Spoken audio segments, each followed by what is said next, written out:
Assalamualaikum warahmatullahi wabarakatuh. Perkenalkan, nama saya Farhan Tafhim. Saya dari kelas RA2 Manajemen. Yang terhormat dosen pengampu Pak Teguh. Di video kali ini saya akan menjelaskan beberapa materi yang telah dipelajari selama satu semester. Yang pertama tentang ilmu ekonomi dan ruang lingkupnya. Sejarah ilmu ekonomi. Adam Smith sering disebut sebagai orang pertama yang mengembangkan ilmu ekonomi pada abad 18. Perkembangan sejarah pemikiran ekonomi kemudian berlanjut dengan menghasilkan tokoh-tokoh seperti Alfred Marshall, J.M. Keynes, Karl Marx, hingga peraih hadiah Nobel bidang ekonomi tahun 2006. Edmund Peale. Secara garis besar, perkembangan aliran pemikiran dalam ilmu ekonomi diawali oleh apa yang disebut sebagai aliran klasik. Ilmu ekonomi. Kata ekonomi berasal dari kata Yunani, oikos, yang berarti keluarga, rumah tangga, dan nomos, yang berarti peraturan-aturan hukum secara luas. Ekonomi didefinisikan sebagai aturan rumah tangga atau manajemen rumah tangga. Secara umum dapat dikatakan bahwa ekonomi adalah sebuah bidang kajian tentang pengurusan sumber daya material, individu, masyarakat, dan negara untuk meningkatkan sumber daya yang ada melalui pilihan-pilihan kegiatan produksi, konsumsi, dan distribusi. Menurut Aristoteles, ilmu ekonomi merupakan sebagai suatu cabang dapat digunakan dua jalan, yaitu kemungkinan untuk dipakai dan kemungkinan untuk ditukarkan dengan barang, nilai pemakaian, dan nilai pertukaran. Jenis ekonomi. Yang pertama, ekonomi mikro. Cabang ilmu ekonomi yang khusus mempelajari bagian-bagian kecil, aspek individual dari keseluruhan kegiatan perekonomian. 2. Ekonomi makro. Cabang ilmu ekonomi yang khusus mempelajari mekanisme bekerjanya perekonomian sebagai suatu keseluruhan agregat berkaitan dengan penggunaan faktor produksi yang tersedia secara efisien agar kemakmuran masyarakat dapat dimaksimumkan. Perbedaan ekonomi mikro dan makro. Yang pertama adalah mikro. Mikro itu mempelajari perilaku setiap individu konsumen, pekerja, investor, pemilik tanah, dan pemilik perusahaan yang dikenal pula sebagai agen ekonomi. Menerapkan penawaran dan permintaan berdasar pada tren pembeli dan penjual. 3. Ruang lingkup ekonomi mikro cenderung lebih spesifik, yaitu tentang teori harga, produksi, dan distribusi. Makro mempelajari perilaku sekumpulan agen ekonomi secara keseluruhan. Fokus pada berbagai siklus ekonomi seperti siklus utang, jangka panjang, dan jangka pendek. Ruang lingkup ekonomi makro jauh lebih luas dan umum, misal kebijakan fiskal dan materi kedua tentang perkembangan teori ekonomi. Istilah ekonomi berasal dari bahasa Yunani atau asal kata oikonomos atau oikonomia yang artinya manajemen urusan rumah tangga, khususnya penyediaan dan administrasi pendapatan. Sastra di Poera 2004. Pengertian teori ekonomi. Apa itu ilmu ekonomi? Secara umum, ekonomi ini memiliki pengertian sebagai ilmu yang mempelajari bagaimana cara manusia untuk memenuhi kebutuhan hidup mereka dengan menggunakan sumber daya yang tersedia segala bentuk usaha upaya manusia dalam memenuhi kebutuhan hidup tersebut. Dalam rangka untuk mendapatkan kesejahteraan hidup, pemikiran ekonomi masa praklasik dan mencakup 4 bagian, yaitu masa Yunani kuno, skolastik, masa merkantilisme, dan pemikiran ekonomi sesuai mazhab Fisikorat. Aristoteles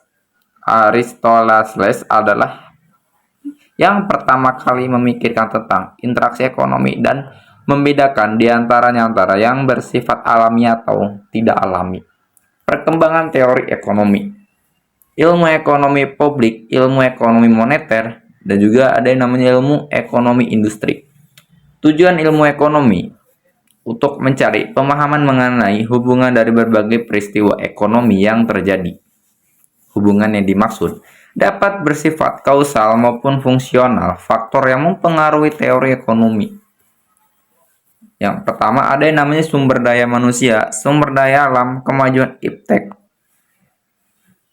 Sekarang adalah materi yang ketiga tentang elastisitas.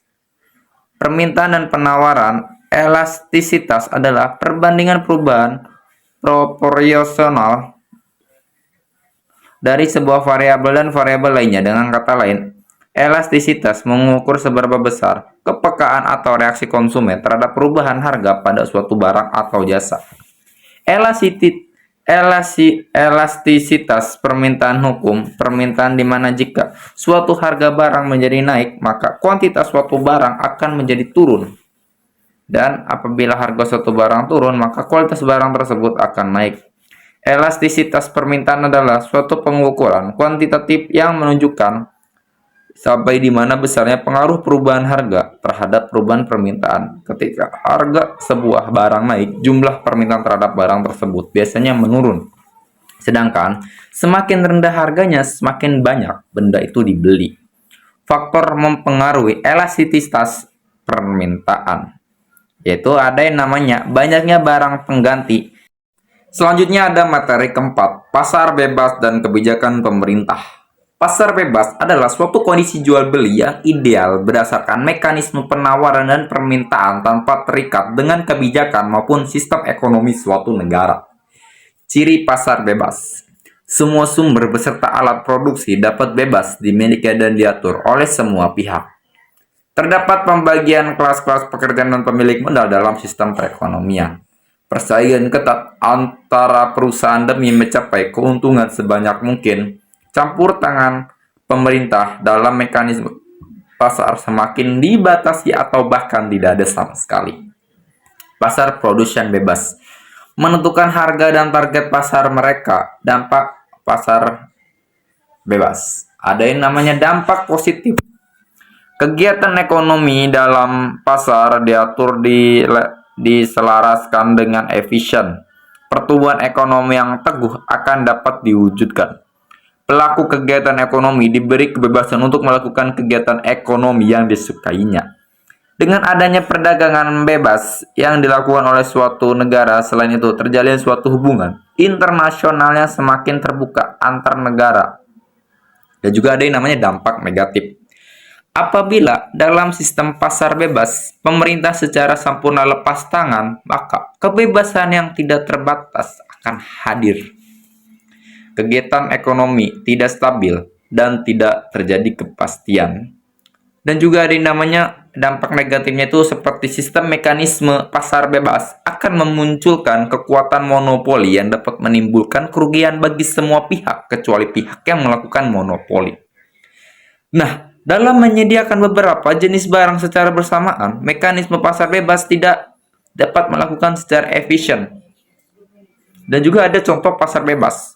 Ketika diberlakukan aturan mengenai pengurangan dan penghapusan tarif keluar masuk antar negara atas beberapa jenis barang, biasanya perumusan kesepakatan berdasarkan suatu perjanjian bilateral, regional, atau multilateral, misalnya pembentukan ASEAN Free Trade Area, merupakan zona perdagangan bebas guna meningkatkan daya saing ekonomi negara-negara anggota ASEAN.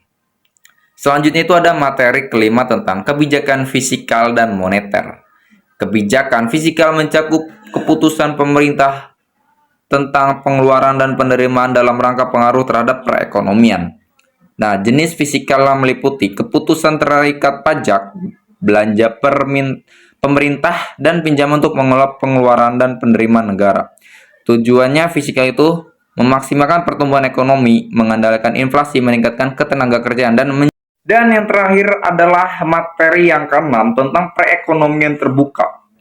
Perekonomian terbuka adalah perekonomian yang melibatkan diri dalam perdagangan internasional, ekspor dan impor barang dan jasa, serta modal dengan negara-negara lain. Faktor yang bisa menyebabkan perdagangan internasional adalah perbedaan dalam faktor produksi, motif keuntungan yang diperoleh dalam perdagangan, perbedaan dalam tingkat kelangkaan, perbedaan komparatif dari harga barang, perbedaan dalam kemampuan untuk produksi, Keuntungan dari sistem ekonomi terbuka sebagai berikut: memperluas pasar produk barang dan jasa perusahaan dalam negeri, mengurangi tingkat pengangguran masyarakat suatu negara karena semakin terbukanya lowongan pekerjaan bagi masyarakat atas perluasan usaha dalam negeri, maupun kesempatan memperoleh pekerjaan dari luar negeri. Warga negara tertentu memiliki banyak pilihan atas barang dan jasa untuk aktivitas konsumsinya. Ada lagi namanya kegiatan impor barang jasa atau jasa dari banyak negara memungkinkan keuntungan tersebut. Kelemahan perekonomian terbuka. Nah, ada kelemahannya nih. Kelemahannya itu adalah terjadi tingkat persaingan yang tinggi di dalam perdagangan, mengeluarkan barang yang dapat bersaing di luar negara yang baik mutu dan negara yang sesuai. Terima kasih, itu aja video-video tentang materi yang udah dipelajarin tentang teori ekonomi. Kurang lebihnya saya mohon maaf. Terima kasih. Wassalamualaikum warahmatullahi wabarakatuh.